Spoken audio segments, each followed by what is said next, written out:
Have you read the Bhagavad Gita? Yes. Okay. Like, what's in that book? Why do people say that you open any page of it and you'll get your answer? Why do people say things like that? Sure. I think the first thing to know is let's remove the religion aspect from the Bhagavad Gita totally. Bhagavad Gita is not a religious book. It is a book which gives you the way to live. Right? And the setting for the Bhagavad Gita is the battlefield of Kurukshetra, the Mahabharata, where Arjun's confused, right? And Krishna becomes his mentor and gives him guidance in a way that he can now start doing what is meant to do right.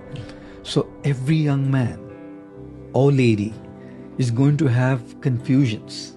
Every young person is going to have those dilemmas to do or not to do, to be or not to be. That's exactly how the Gita begins. It begins with confusion. It begins with dilemmas. It begins with a lack of meaning. Right? And then Krishna kind of guides Arjun through and empowers Arjun to make his own choices. Krishna only acts as a facilitator, right? And empowers Arjuna to understand that he is way too more powerful than the people he's going to face in the battle. Every young man and lady needs to understand that they are way more powerful than what they are going through at the moment. Their confusions are smaller than them. Their challenges are smaller than them. Their problems are smaller than them. Their heartbreaks, as painful as they are, but are still smaller than them, and they have the capacity to overcome them, those pains that they're going through.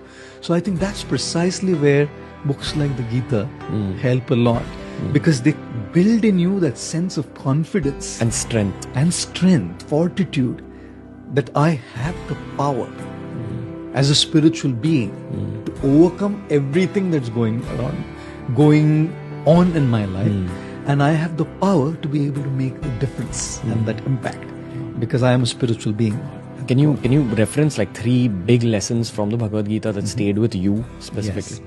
Yes. One of the lessons that stayed with me from the Gita is a particular text from the 2nd chapter of the Gita, which talks about the summer and the winter season, right?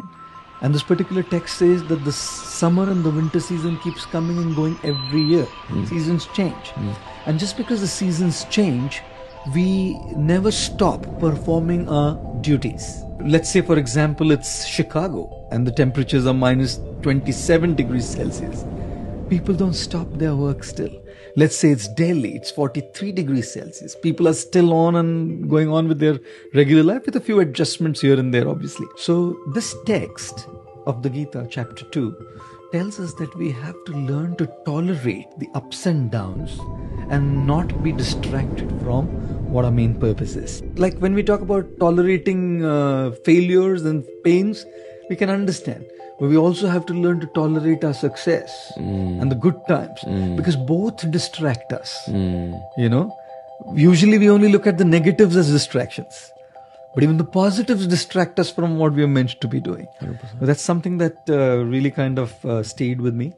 The second thing that I really kind of resonate with in the Gita is a verse from the 6th chapter which talks about the mind being a friend or an enemy to you. It depends on how you deal with the mind. Okay. Right? If you befriend your mind, the mind will become your friend and will empower you to do what you want to do. But if you don't deal with it rightly, then the mind will become your enemy and will lead to your downfall. I'll give you an example. You want to get up early in the morning to go for a jog or for a workout because you know you want to be fit. You know your days are busy. And you decide this is going to be my plan for the year 2020, correct? You set up the alarm clock to wake up early in the morning, like 5, 6, whatever. And when the alarm goes, what's the mind saying? The first thing, you slept late last night, take it easy. Or maybe this is not the right thing for you to do. The mind's constantly playing games, right?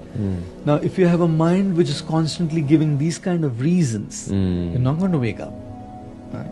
On the other hand, if you learn to train your mind using the proper intellectual process, right, proper spiritual process, your mind can be your greatest asset and your friend. Which is meditation, good books. Meditation, books, right? Correct friends. Correct friends, the right kind of company. All of these are inputs so that your mind kind of becomes a friend. And the third thing from the Gita that connects to me a lot is how do we start looking at the presence of divinity everywhere, in every aspect?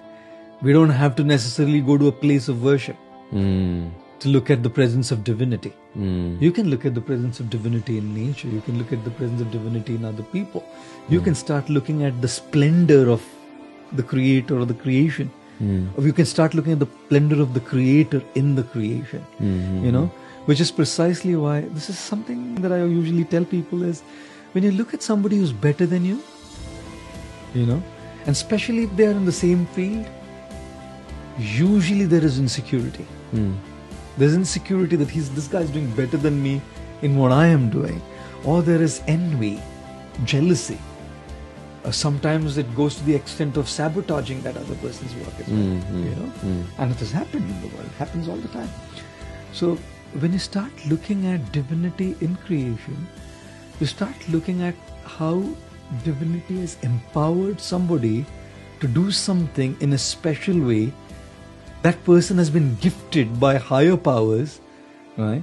And to sabotage that person's work or to be envious about that person or to feel insecure means actually insulting somebody who's given that gift to him. You know? But if I look at that person and derive inspiration from that person, I can seek that inspiration to follow my aspiration. You know? So that aspect of the Gita also kind of really resonates with me, that you start looking at divinity everywhere and in every place around you, including people who are doing